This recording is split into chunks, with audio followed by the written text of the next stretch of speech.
les rouges ensuite. On commence par le blanc de Rolle 2019. Donc c'est notre blanc plutôt fruité, assez droit, frais sur la fraîcheur, voilà, qui s'accorde sur une diversité de plats assez étendue. Et donc on est sur du Rolle à 100%, qui est un cépage emblématique de la Provence,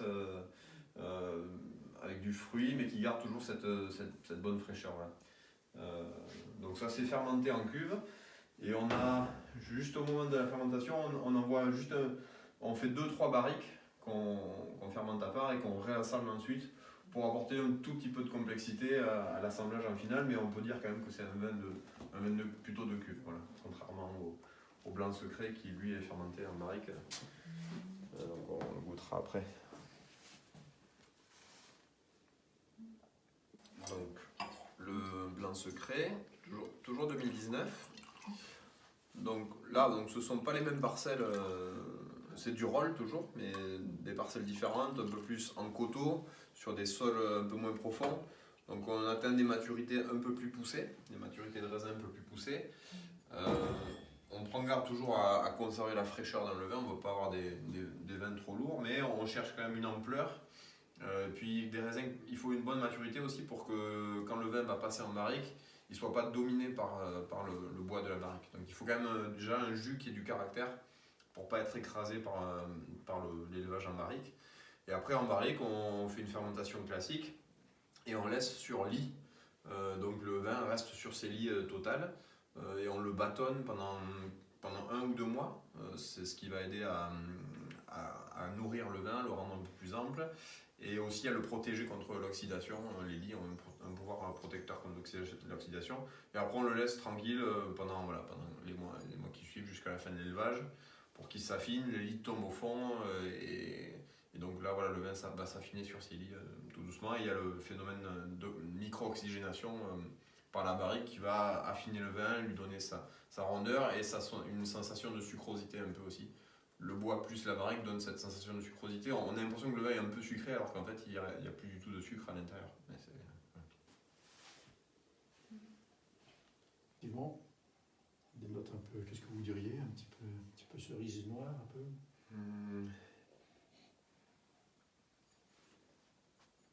Oui, c'est vrai que j'avais pas pensé à la note de cerise, mais effectivement elle est présente.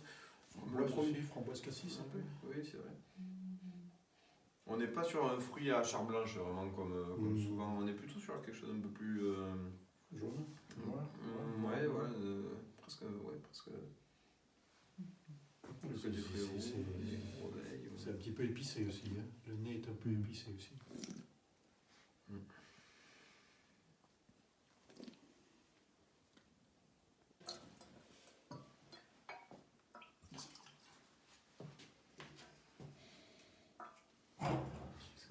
Donc là, il n'y a plus de Cinsault dans celui-ci, on n'est que sur Mourvèdre, Syrah et Grenache. Il s'appelle Rosé Secret. Rosé Secret, c'est seulement 1800 bouteilles produites. Donc là, c'est le 16, on a encore quelques bouteilles de 16. Oui, on termine le 16 et voilà.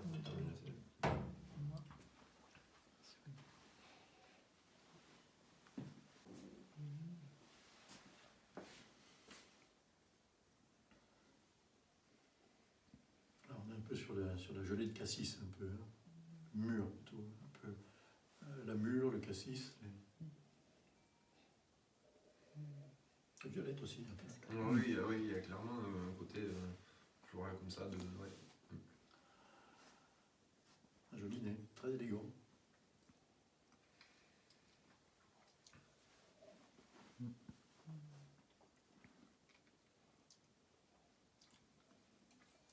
En bouche, il y a encore des tanins. Il pourrait être servi un tout petit peu plus chaud. J'aime bien le nez à cette température, mais là, il est un peu frais. Là, il est froid en bouche.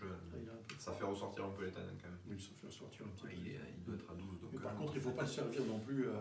Quelquefois, les rouges en Provence, dans les restaurants, on les sert à température d'été, de salle d'été, à 30 degrés, ça ne va pas du tout. Ça va pas.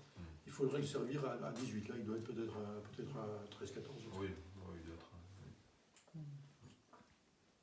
Ça. On est sur dominant de 50% de Syrah.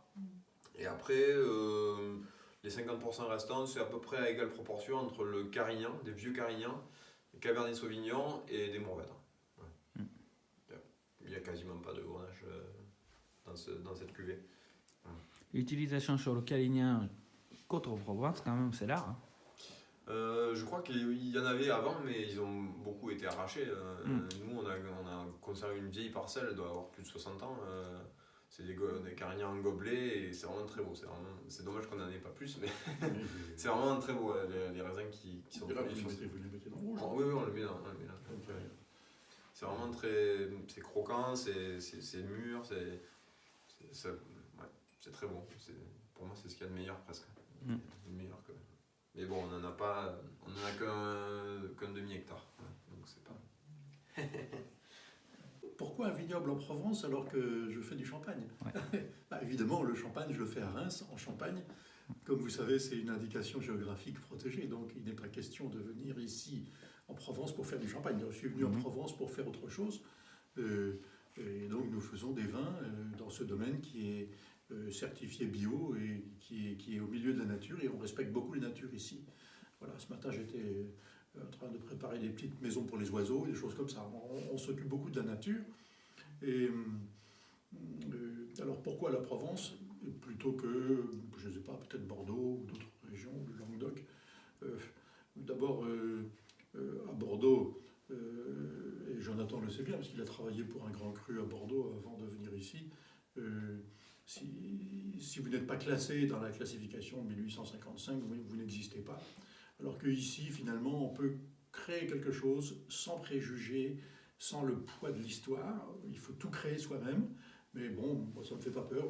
J'ai bien créé ma maison de champagne en 1981, from scratch, vraiment à partir de zéro, rien. Même si ma famille était en Champagne depuis 1704, et moi je ne verrais pas de vigne, pas de cave, et donc j'ai commencé à zéro. Et la maison de Bruno Paillard aujourd'hui, elle a une belle réputation de qualité dans la grande gastronomie mondiale. Et donc je pense qu'on peut faire la même chose avec les sarrains. Mais c'est vrai que je m'en suis moins occupé, j'ai moins le temps. Et il fallait déjà commencer par remettre en état le vignoble. Quand j'ai acheté ici, il y avait seulement 13 hectares de vignes et on a commencé par en arracher 8 parce qu'il n'y avait que 5 qui étaient valables, qu'on a gardé pour le rouge, justement, c'est la base du rouge grande cuvée, qui était planté au début des années 1960. Et tout le reste, on a tout replanté. Donc le temps de planter, il faut aussi attendre les quelques années que le raisin soit vraiment de bonne qualité. Et donc c'est un processus beaucoup plus long. Voilà. Mais aujourd'hui, les sarrains commencent à avoir une réputation, une image de... Ici, c'est que les vins du domaine. Voilà. C'est bien clair, il n'y a pas du tout un seul kilo de raisin qui n'est pas du domaine. C'est cette philosophie qu'on a ici. Voilà. Mais donc, ça prendra une génération pour le mettre sur la carte, mais il commence à arriver sur la carte de quelques bonnes tables, grâce à quelques-uns comme vous. Ok, c'est gentil. Ça marche très bien sur l'étiquette, c'est joli. Alors c'est un peu Alice qui a trouvé le titre, où la force épouse la grâce. Bon, c'est un peu compliqué, la force épouse la grâce. Et donc c'est le peintre Sugawara Takehiko qui a fait ce travail. C'est très joli, ça évoque un peu les fleurs des cerisiers peut-être, ou les choses qui sont bien dans la tradition japonaise. Ça, c'est notre fleur nationale. Oui, c'est la fleur nationale. Oui. Ouais. C'est maintenant, non? La fleur. Dans un mois. Dans un mois. Ouais. En ce moment encore, c'est un... Je l'ai vu une fois. Une fois, j'étais au Japon, j'ai vu. C'était tellement beau. Voilà.